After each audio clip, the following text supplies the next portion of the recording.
First of all, I'd like to thank the Sustainability Academy for this important event, Green Business Summit 2021.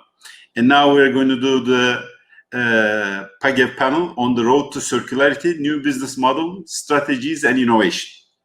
So just to start with, for ones who has the first time to meet PAGEV, I'd just like to give some small information about PAGEV.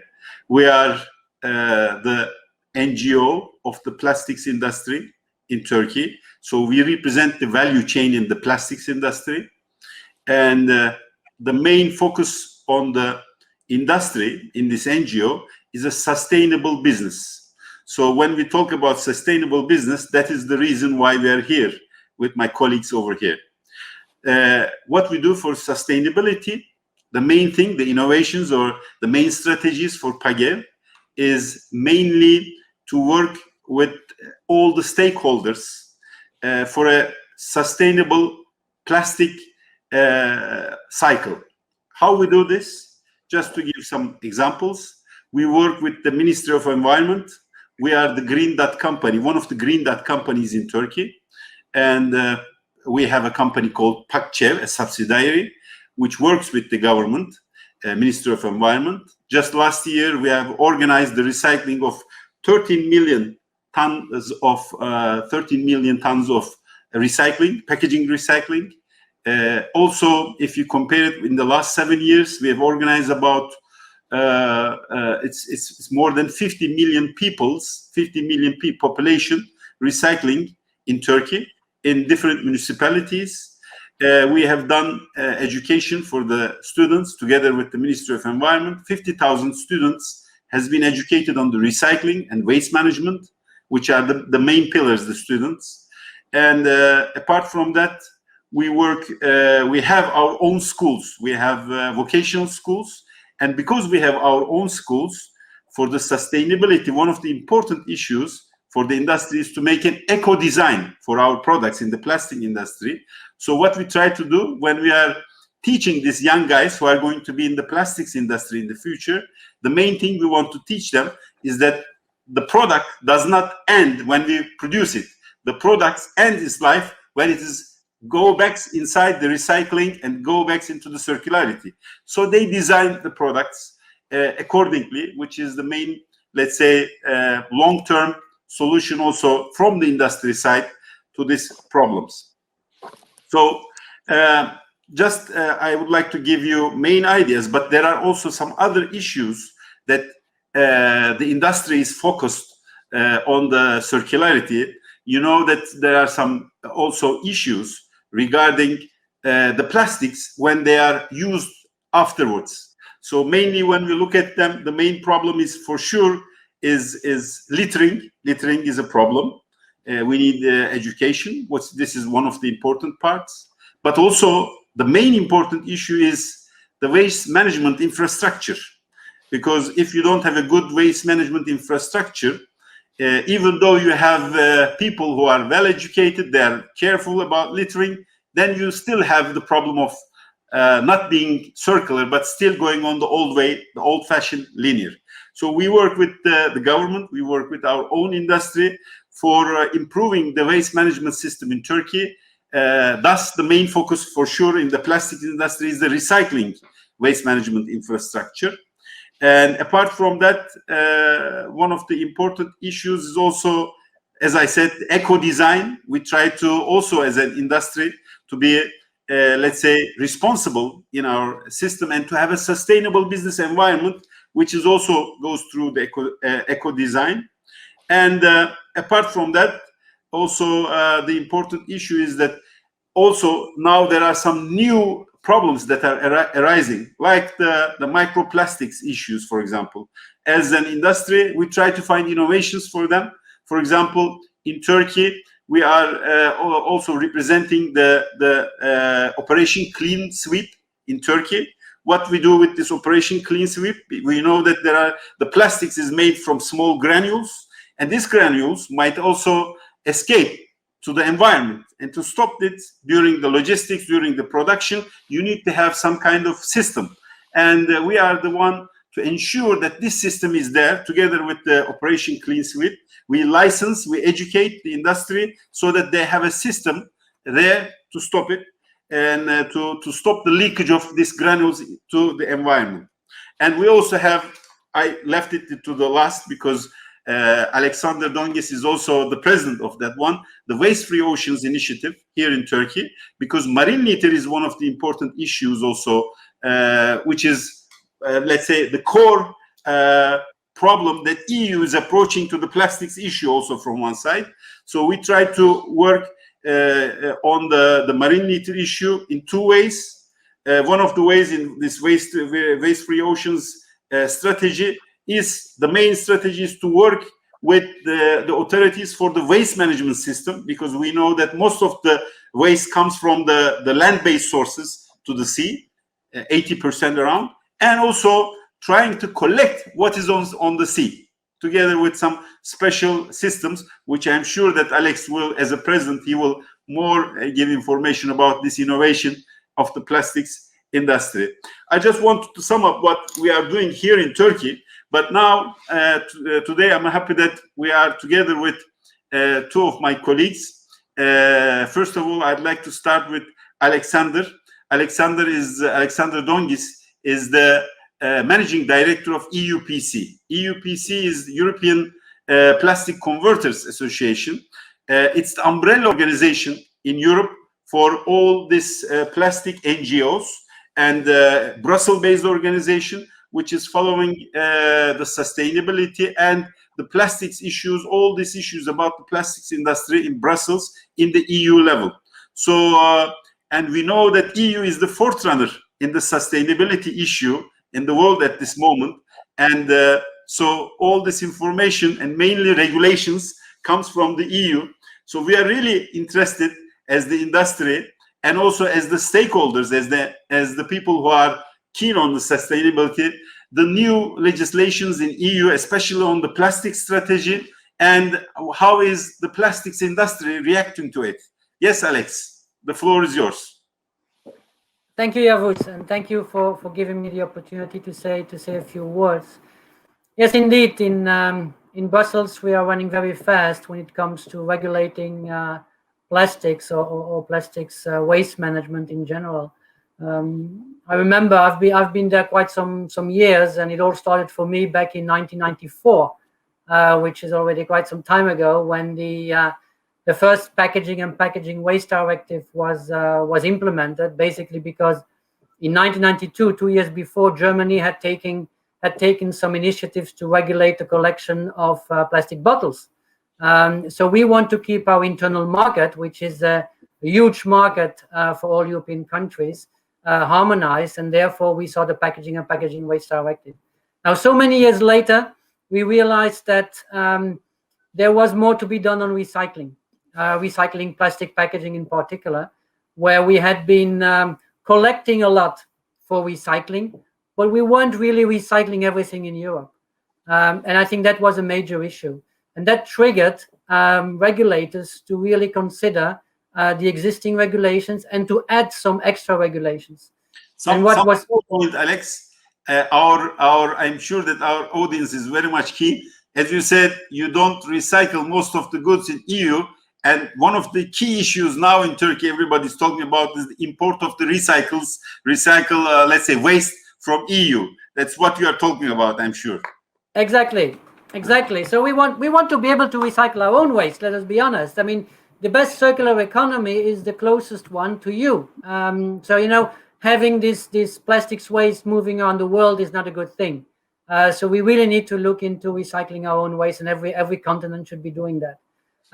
So on top of the packaging and packaging waste directive, basically a lot of things happened. First, the measuring point for countries to calculate the recycling targets have changed, and they've changed from input to the recycler to output of the recycler, which is going to be an important difference. So you will see over the next couple of years the targets that have been achieved by member states in Europe go down on average with 20-25%, even certain countries 30%.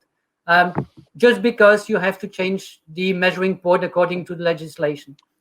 Then there is the new directive, the Single-Use Plastics Directive, which has created a tsunami, I would say, of complexity, because you're looking into new guidelines, new designs, the tethered caps, for example, new marking, the chaos around what is plastics, is a coated paper with plastics a plastics or not?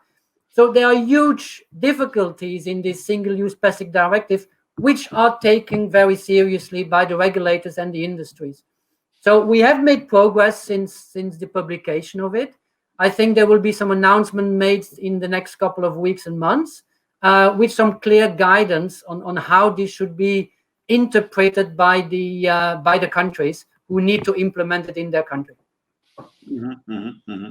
Well understood. Because, as you said, the main problem also here in Turkey is that the clearance of this directive is not well understood, because still a lot of producers over here, they'd like to let's say obey the rules and play to the game, but they don't know what is the rules of the game. Still unclear. So we would be really keen to hear about that. But I'd like to also hear from you about what EUPC is doing on also sustainability. And also, I know that you do a lot on the marine litter issue with the Waste Free Oceans initiative, which you are the president and co-founder. So, and we are also working with you here in Turkey. But can you give to our audience more insights of this initiative?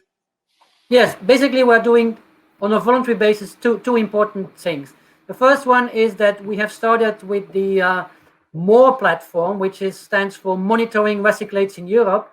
We are really monitoring every single kilogram of used recycled material by the plastics converting industry in Europe. My industry is composed of 50,000 small and medium-sized enterprises. So through a digital process, these companies are able to register the volumes that they are using. Why are we doing this?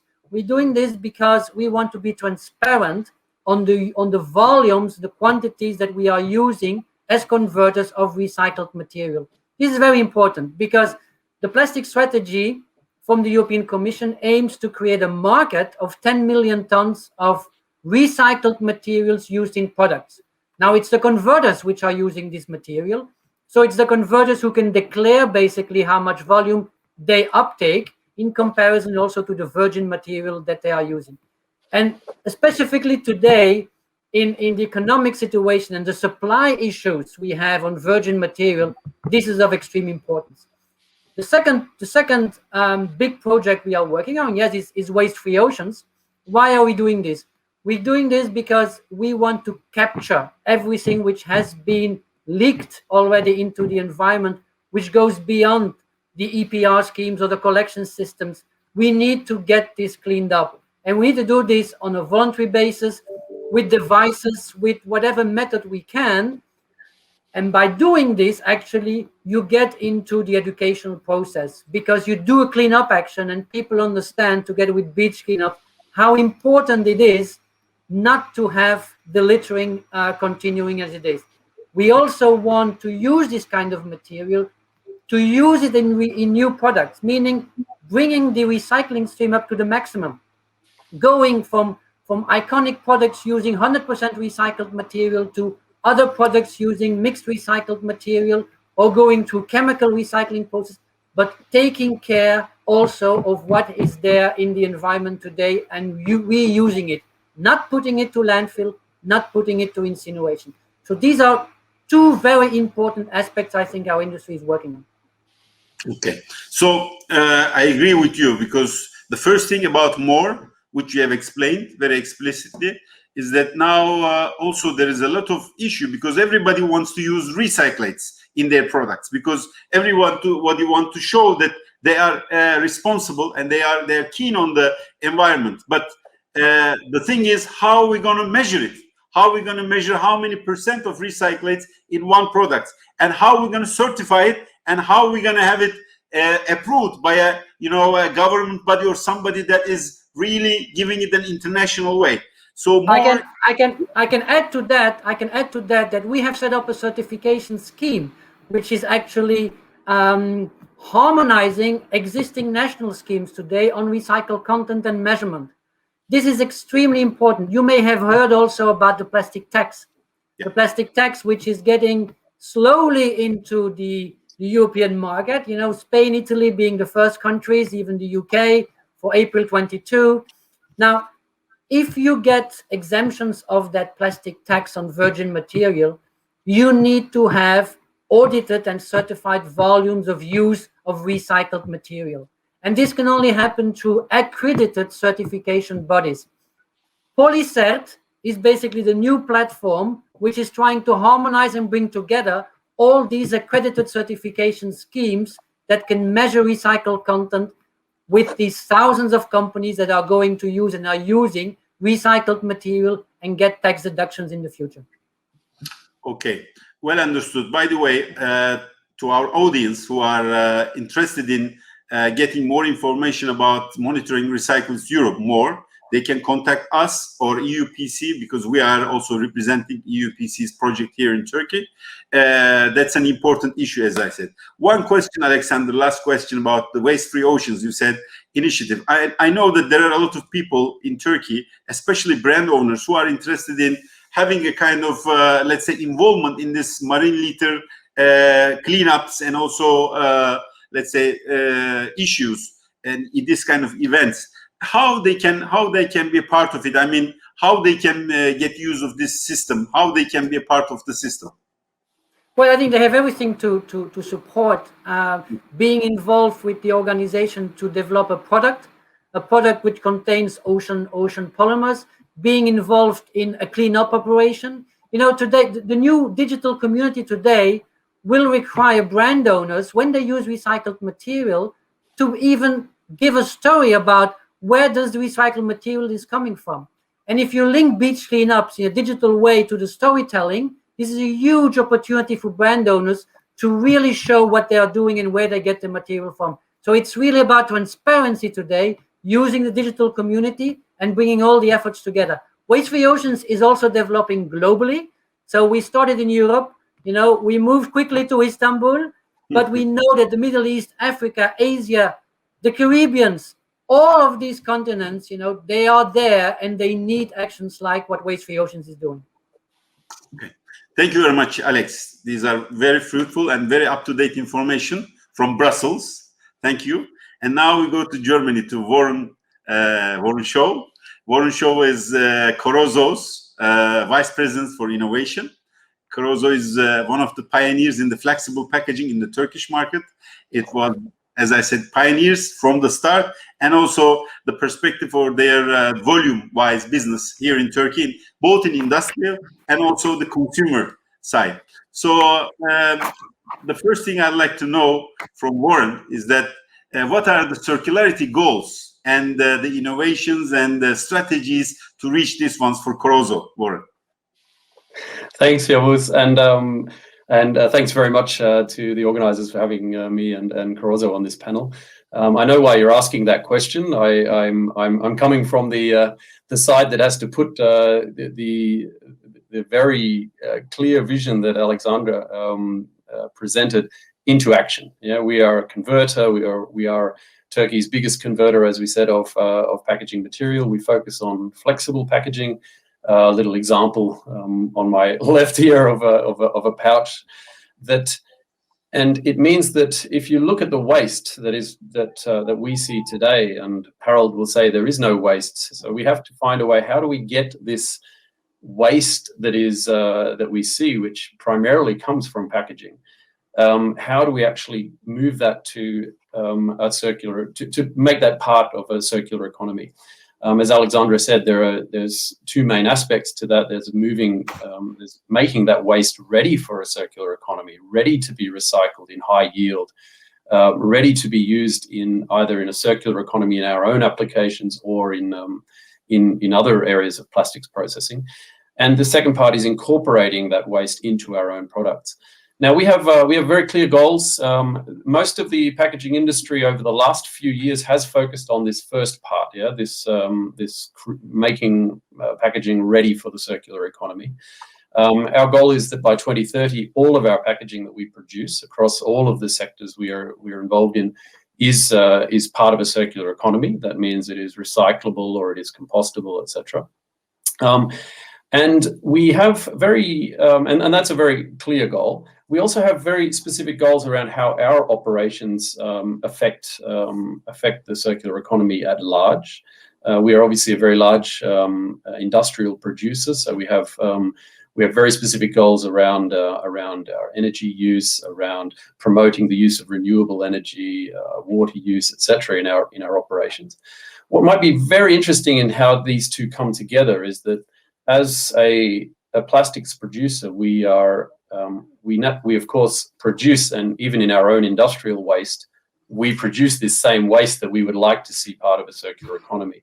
And we integrate all of our waste back into our products where we can, or sell it for further applications. So there is none of our waste going to landfill, and that is our goal, and we're moving towards a zero waste certification on that. We're actually revising our strategy on this over the next few months, to be honest, revising our goals and to align those with our large customers, as you've said, as the large markets that we serve. And maybe that's a little bit a way that I can explain, a little bit more practically. It's nice to say we're aiming for 100% readiness for a circular economy, but practically, what are we doing? It's probably good for the audience to understand that flexible packaging itself, as I say, an example being a typical stick pack, as I've got here in the picture, is a fundamentally sustainable packaging type, very low weight. It uses the advantages of combining different substrates with different properties to create extreme low weight packaging, which means that there are innumerable savings around logistics costs, around the actual waste that is the packaging that is going to waste. But it has one big disadvantage, and that is that by combining these components, traditionally we've created these monsters that are not recyclable. You'll have polyester, nylon, aluminium, polyethylene, all mixed together. Now, what our entire research programs at the moment, and more than research, actual practical developments on the market, is transforming our entire product mix to what we call monomaterial solutions. And our biggest developments so far focus around transitioning our products to all polyethylene or all polypropylene solutions. These are the most used polymers in the packaging industry. These are if you look at across the European markets and global markets, these are the streams where recycling has already been set up. So, and we have quite a lot. I mean, a good example would be that we have over 200 customer-specific projects at various stages of commercialization to put these on the market. So this is not just something we're doing in the lab. This is really happening, and hopefully a lot of consumers will be seeing those on the market shelves already. Now, the second part is, as a producer, we do food packaging. We also do non-food packaging, so in the hygiene sector, in the industrial sectors, as you said, this means that when we start to incorporate recycled materials, we have to be very careful about where it's used. Flexible packaging itself for food applications, obviously it's food contact. Yeah, it is the package which extends the shelf life. It is direct contact with the food. It provides the barrier needed. So we don't want to introduce from a waste stream any impurities that will actually harm the primary purpose of that packaging. But of course, in the areas of non-food and in barrier packaging, you can incorporate post-consumer recycled and post-industrial recycled resins and recyclate into various parts of the packaging where you are less at risk for the quality of the packaging. And so we have a number of programs doing that, both from post-consumer sources and from our own internal post-industrial sources, through our own recycling units, etc., using, let's say, waste from low-grade solutions for a commodity market in a high grade application for consumer non-food or something. So there's a number of examples there.